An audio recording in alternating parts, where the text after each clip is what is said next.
Welcome to Stories from the Shadows, haunted tales from the golden age of ghost stories and supernatural fiction.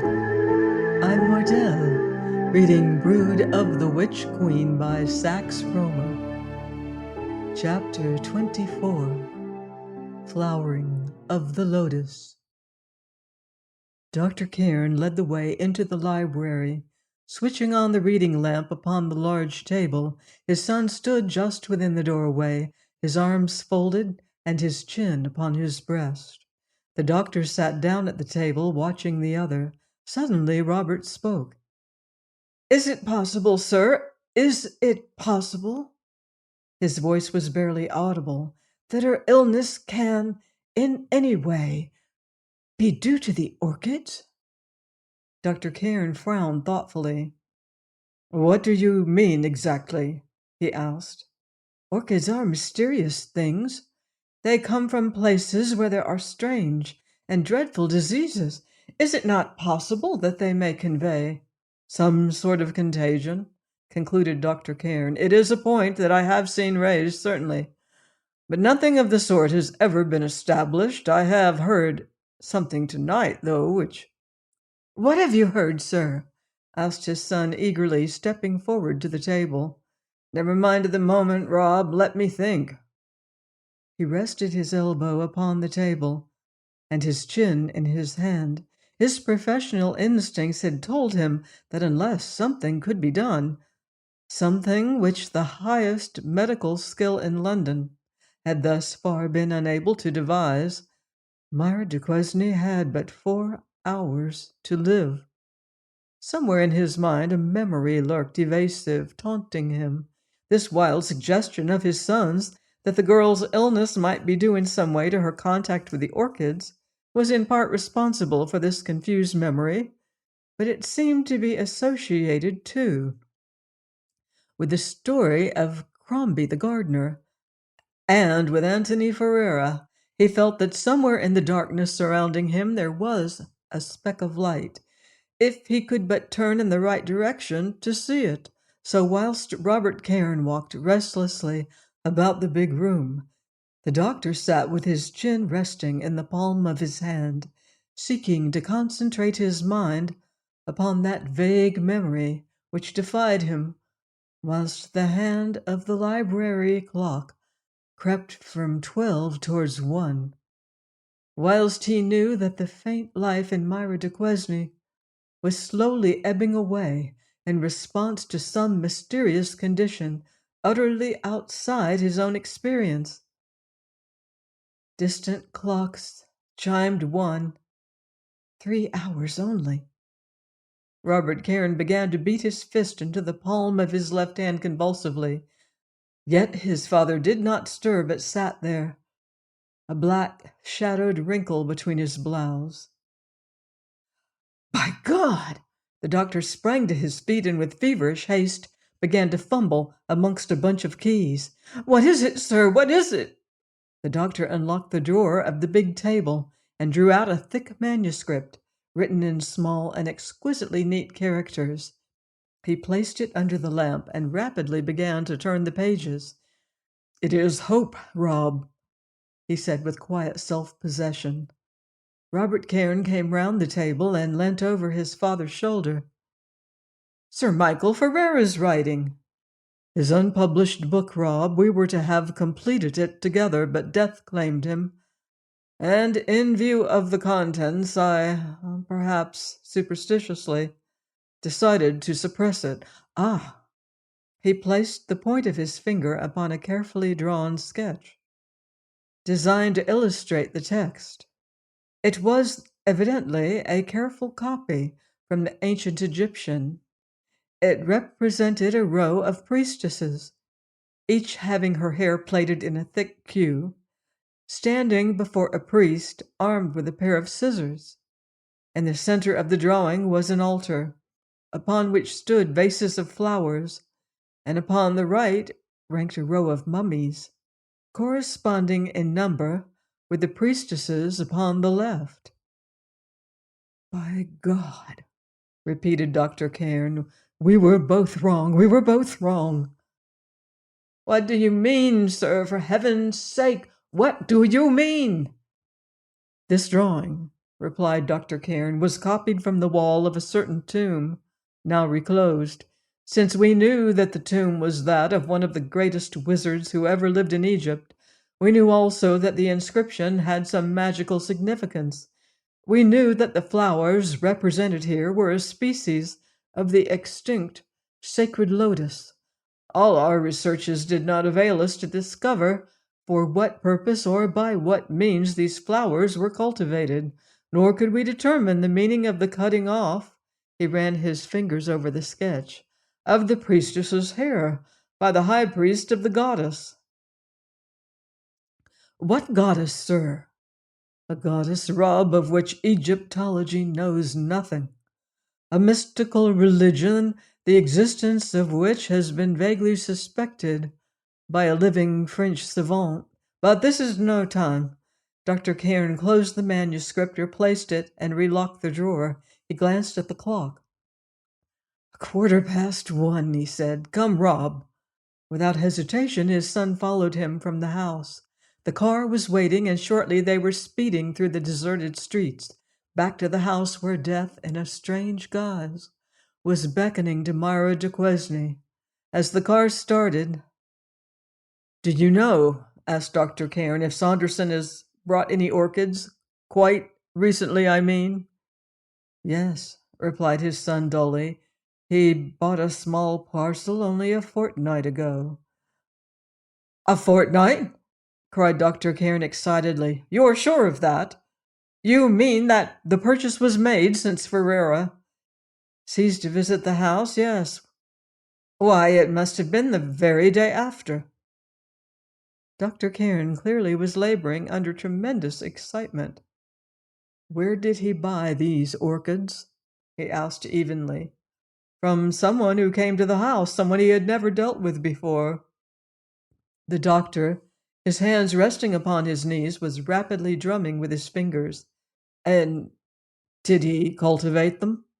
"Two only proved successful. One is on the point of blooming. If it is not blooming already, he calls it the mystery." At that, the doctor's excitement overcame him.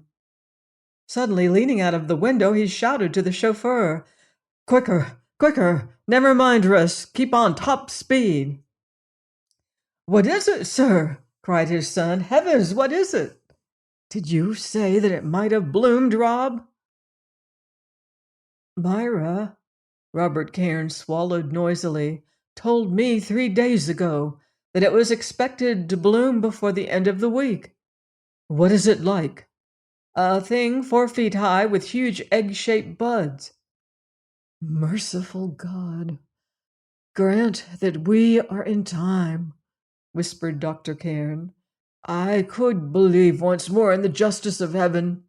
If the great knowledge of Sir Michael Ferreira should prove to be the weapon to destroy the fiend whom we raised, he and I, may we be forgiven."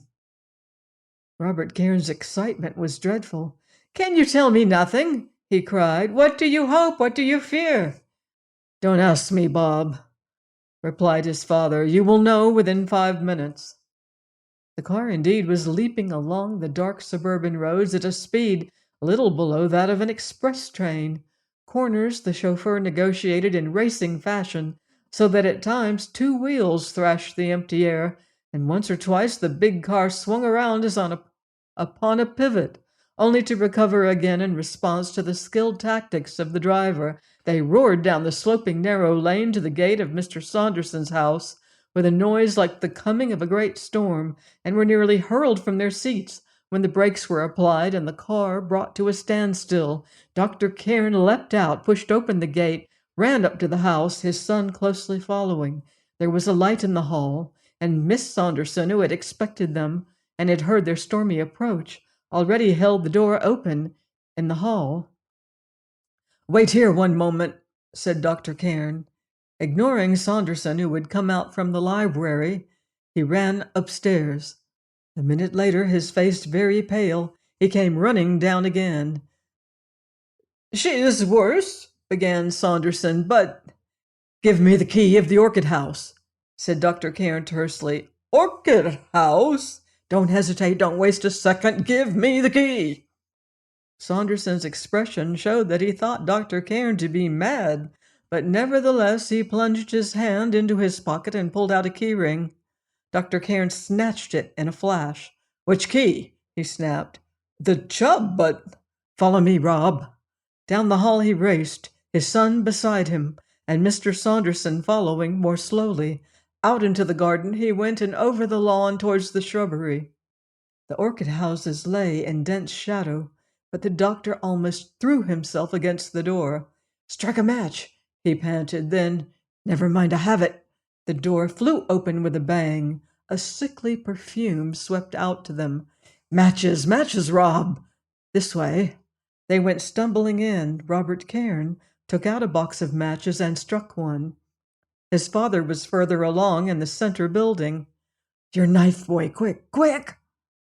As the dim light crept along the aisle between the orchids, Robert Cairn saw his father's horror-stricken face and saw a vivid green plant growing in a sort of tub before which the doctor stood. 4 huge, smooth, egg-shaped buds grew upon the leafless stems. 2 of them were on the point of opening, and one already showed a delicious rosy flush about its apex. Dr. Cairn grasped the knife which Robert tremblingly offered him. The match went out. There was a sound of hacking, a soft swishing, and a dull thud upon the tiled floor. As another match fluttered into brief life, the mysterious orchid, severed just above the soil, fell from the tub. Dr. Cairn stamped the swelling buds under his feet. A profusion of colorless sap was pouring out upon the floor. Above the intoxicating odor of the place, a smell like that of blood made itself perceptible. The second match went out.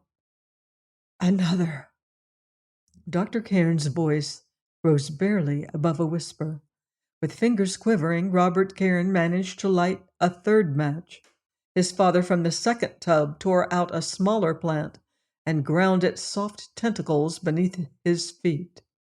The place smelt like an operating theater.